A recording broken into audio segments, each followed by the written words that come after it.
Ready to take your outdoor teaching to the next level? The next cohort of the Outdoor Teaching Bootcamp kicks off this February. Module 1 opens on February 20th, and the first live session, the first of 5, is February 26th. Join us and bring your outdoor teaching to life. If you are a teacher, parent, administrator, student, and/or anyone who loves reconnecting children with nature, and you want to figure out how to cultivate learning gardens and nature-based curriculum, then this is the podcast, the Outdoor Classrooms podcast. My name is Victoria Hackett. I am the founder of Outdoor-Classrooms.com and the Secret Gardens Nature Classes. I love witnessing the magic that happens when children are playfully learning outdoors. Observing the return of wonder and curiosity when children are interacting with nature is pure magic.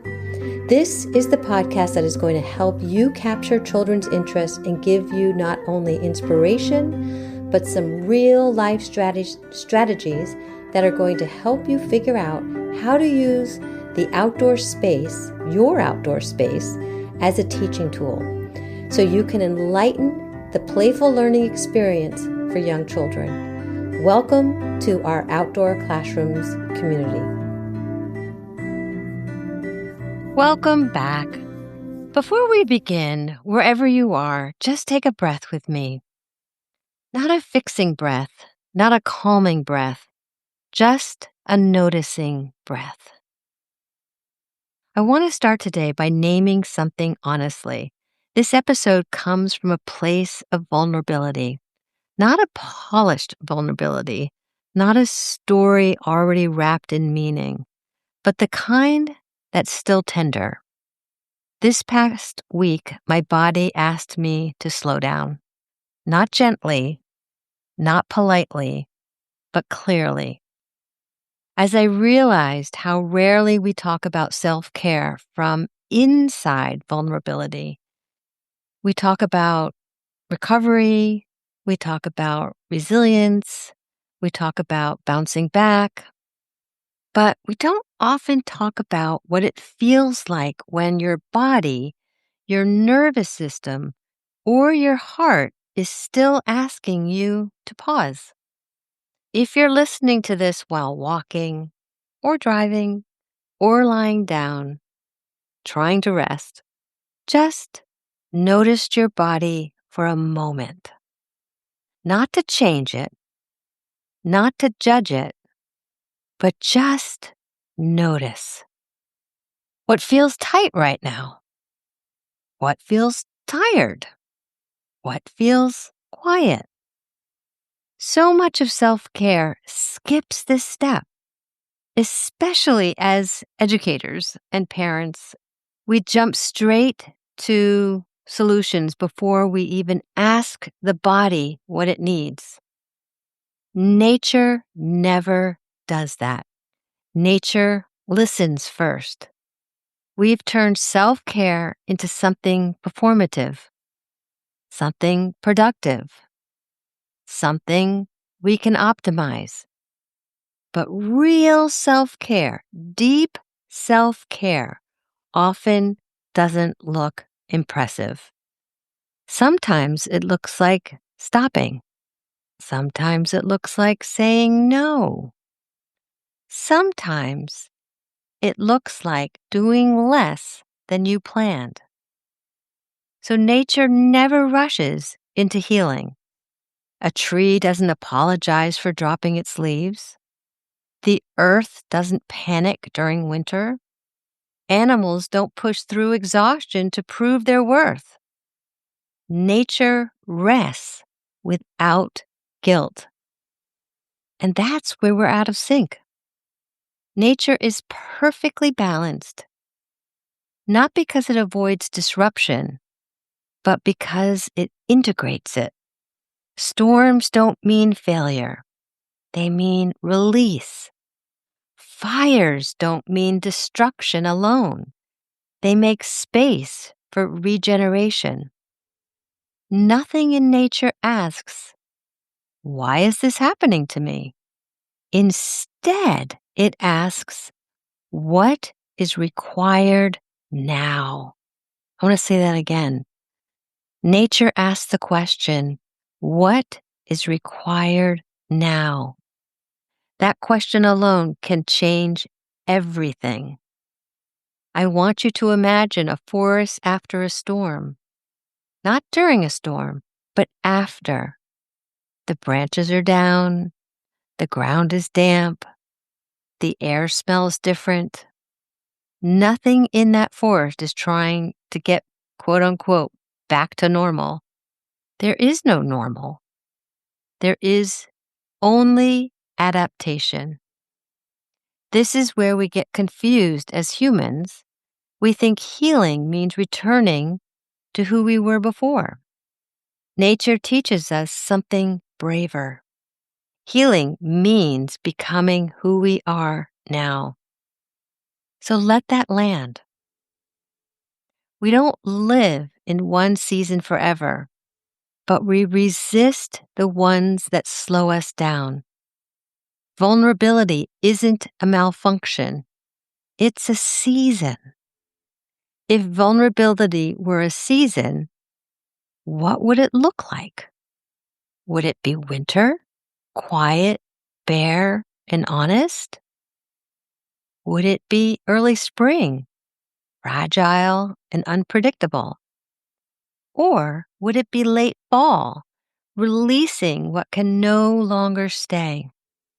So often, we try to rush through the seasons that ask us to stay, but nature never rushes its own becoming, and neither should we. So there's a phrase we hear often: everything happens for a reason. I say this all the time. It's almost a mantra of mine. And I want to talk about this carefully. This phrase doesn't mean everything feels good. It doesn't mean everything is fair. And it doesn't mean we're supposed to understand it right away. Sometimes the reason isn't the event, it's the invitation. An invitation to slow down, to listen, to realign. There are moments in life that don't make sense and may never make sense. Nature doesn't require understanding to continue. It only requires participation. Sometimes the most loving thing we can say is, I don't know why this is happening, but I'm willing to stay present. That's not weakness. That, my friend, is wisdom.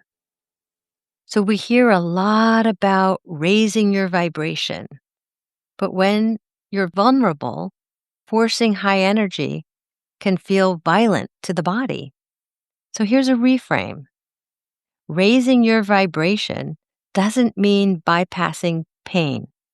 It doesn't mean pretending you're okay. It doesn't mean forcing gratitude. Raising your vibration means alignment. When I'm depleted, I don't try to feel better. I try to feel truer.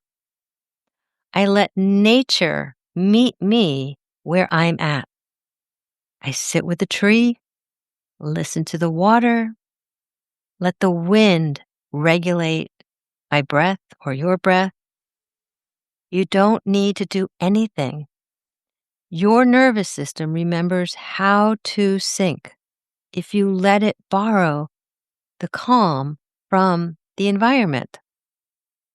So I just want to pause here for a minute and imagine this and the impact this thinking would have on a child. So here we are using ourselves as examples, but then imagine doing the same thing with the children in our outdoor classrooms. So this is why being outside can feel emotional. You're not breaking, you're sinking. A friend recently said something that stayed with me. They noticed how nature seems to be responding to the turmoil of the world right now, forcing pauses, resets, moments of stillness. We are in the middle of a huge storm, and nature doesn't ignore disruption. It responds to it. Maybe that's the invitation for us to not push harder, not numb out, but to be present enough to notice what's being asked of us.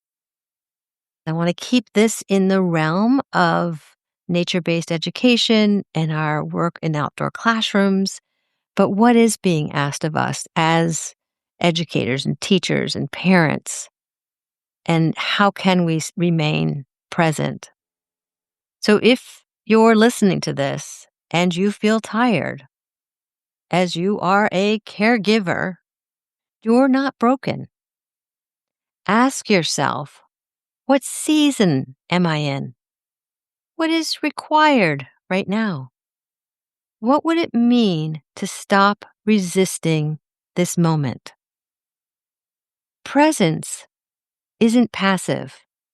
It's deeply active. It's choosing to listen. Before we close, I want to offer you this reflection. You don't need to answer it now, but just let it move through you. What if nothing is wrong with you right now?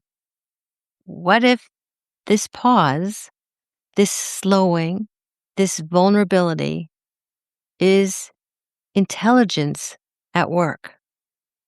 Nature never doubts its timing. Maybe we don't need to either.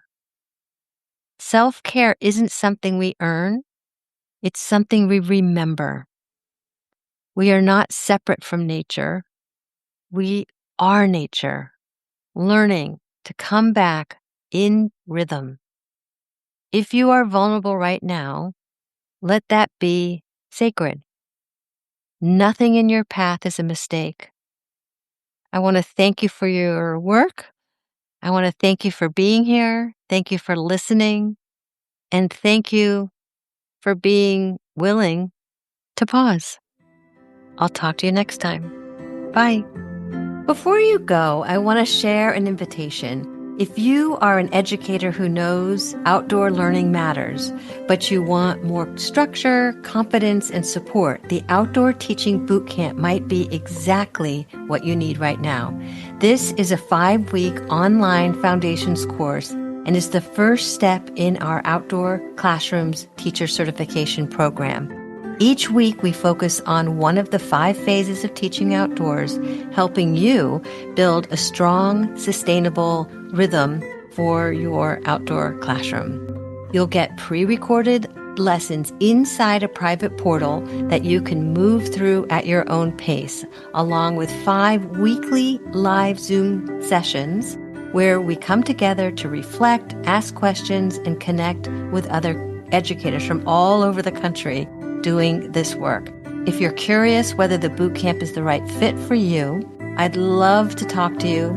You can schedule a one-on-one discovery call with me, Victoria, and we'll think through it together. Head on over to our website to learn more, or we'll have the link in the show notes as well, and see when the next Outdoor Teaching Bootcamp cohort is opening. Thanks for listening and for the work that you're doing to bring learning back into the relationship with nature. So P.S., if you are a Circle member and you are interested in taking the Outdoor Teaching Bootcamp, you get $100 off the price. So there are huge discounts for joining our Circle membership community. So again, if you have any questions about this, schedule that one-on-one call with me and I'd be happy to answer any questions. Talk to you soon. Bye.